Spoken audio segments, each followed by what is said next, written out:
मटिया के मैदान भोले बाबा खेलले होली। मटिया के मैदान भोले बाबा खेलले होली। एक ओर खेलले राम जी लखन जी, एक ओर खेलले राम जी लखन जी। अब संगवा में वीर हनुमान हो, अब संगवा में वीर हनुमान भोले बाबा खेलले होली। मटिया के मैदान भोले बाबा खेलले होली।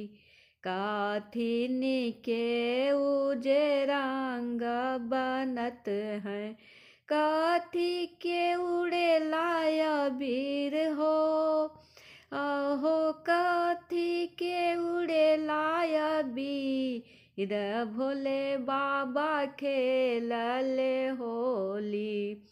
मटिया के मैदान भोले बाबा खेलले होली। गंगा जमुनवा के रंग बनत हैं, अब बालू के उड़े लाय वीर हो।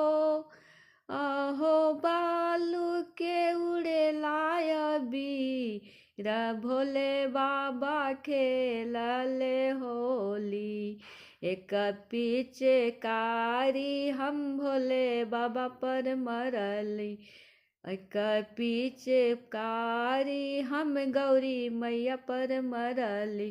अब भोले बाबा भैले लाले लाल हो, अहो गौरी मैया भैली लाले लाल भोले बाबा खेलले होली।